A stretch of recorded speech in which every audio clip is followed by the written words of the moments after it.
That's right everybody, we're 6 days away from the release of Cyberpunk. Of course, news comes in fresh daily, so today we have a ton of information to jump into. We know already that the game can already be preloaded on some of the consoles, and we have some information about the exact precise time of the release date, and later on in the video I do want to talk about the full extent of the character customizer that you're going to be able to experience day one, including of course every single detail about the male and the female parts, because apparently there's going to be some sliders for that too. So yeah, for those people who for some reason are interested into that, we are going to discuss this in this video as well. So as always, if you enjoy it at any point, don't forget to leave a thumbs up on it, and let's jump right into it. By the way, for today's shameless plug, if you want to get some really awesome cheap games, definitely go ahead and check out Instant Gaming using my links down below. For example, you can get Cyberpunk 2077 about 24% cheaper over there for the GOG version, and there's also a RTX 2080 Ti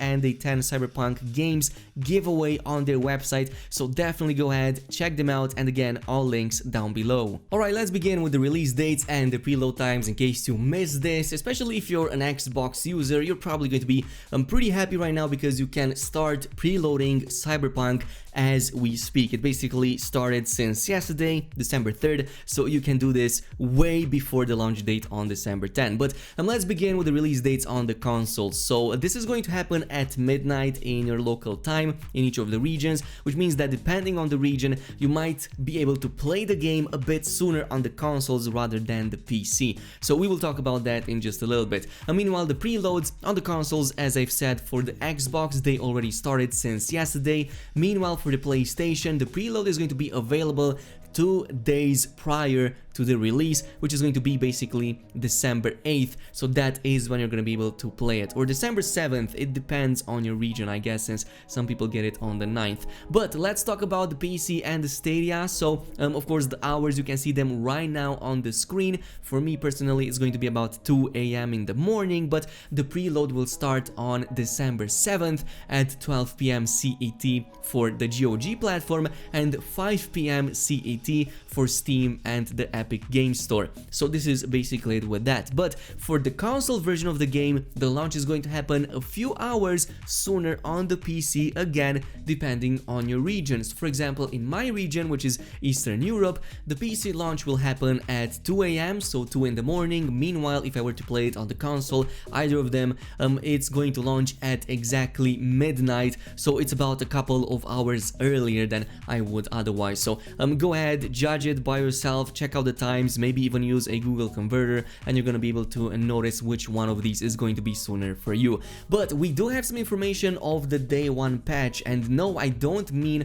the initial installation that people who got early copies managed to get, the one that was 56 gigabytes. So that was eventually confirmed by CD Projekt Red to be just the disc 1 installation of the game. Since then, it seems that we have confirmations that there's an actual update of about 44 gigabytes that does seem to be the day one patch. So it seems to be quite a sizable one. Get ready for a pretty big update when the game comes out, so this might require quite a bit of bandwidth over there as well. Moving on though, we do have quite a few screenshots of what you can expect in the game. So I'm not going to post any spoilers, by the way. The only one I'm going to talk about right here is going to be about the performance and the resolution modes that you can switch between, at least on the Series X, but it's very likely it is going to be pretty similar on the PlayStation 2. So according to one user over on Twitter who got a very early on copy of the collector's edition, which of course congrats to the people who got it, but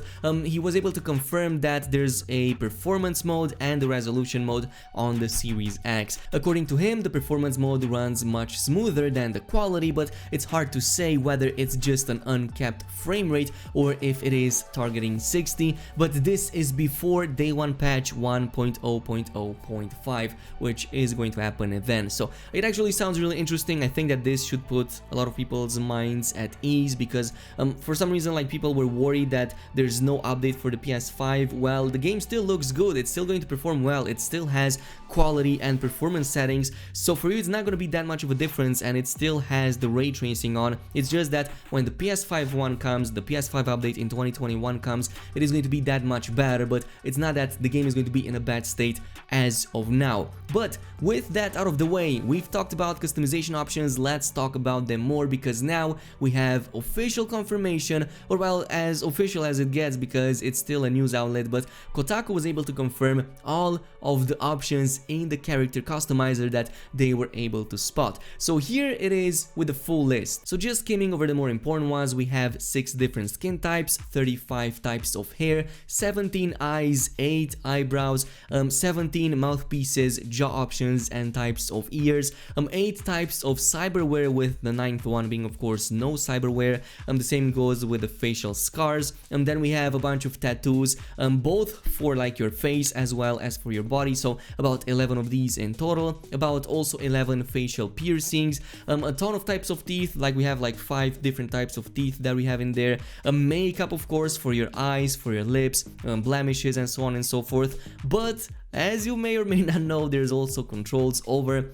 some parts of your body that might be a bit not safe for work. So we have 3 types of nipples, of course we also have about 2 body scars, and 2 options for the male body parts and 1 option for the female body part. And of course on top of this there's also a slider for your male body part length. And yes, I am saying that because I really don't want to get demonetized. Like, why am I even making this video? Why did I choose to make a video about body parts in a freaking game? You know what, we're gonna leave it at that. You just have the options. You can of course also have the option to turn these on or off as you previously known. So let's start of course with the options past this. So your gender is not tied to your character's model. You can change the gender of your character's model. You start by picking a female or a male presenting version of V, but your character's pronouns and how other characters talk to your V is determined by the voice you choose. So you can totally put a female voice on a male looking kind of body if you want that. So there is an option for that. As far as nudity goes, Kotaku confirms that it is disabled by default, as we've seen in many gameplay trailers, but if you want it hanging out there, then you have the option to do so.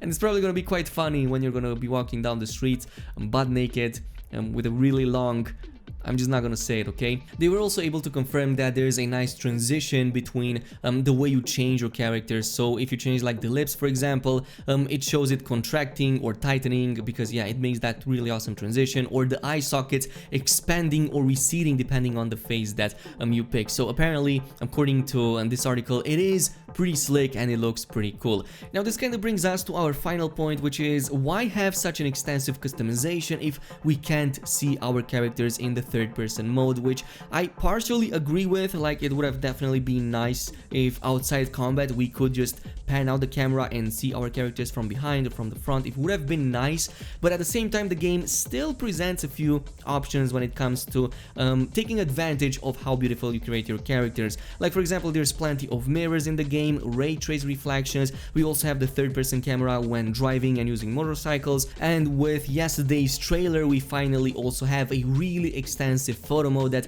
will definitely take advantage of all of the, let's just say, work that you put into creating your character and making it as beautiful as possible. So yeah, there are still options left in the game, and I could also argue that there's a ton of first-person games out there, especially online ones, that even though they are in first-person mode, there's still customization options for said characters, when in reality you don't even get to see them too much. So take it as you will. Maybe it's gonna be changed with mods, but in the meantime this has been it with the news. Now in the meantime, let me know down below what platform are you going to be playing Cyberpunk 2077 on December 10. I'm gonna be playing basically on PC, but I might change until then and just get it on the PlayStation 5. I'm still debating, so let me know down below. In the meantime, thank you so much for watching and peace.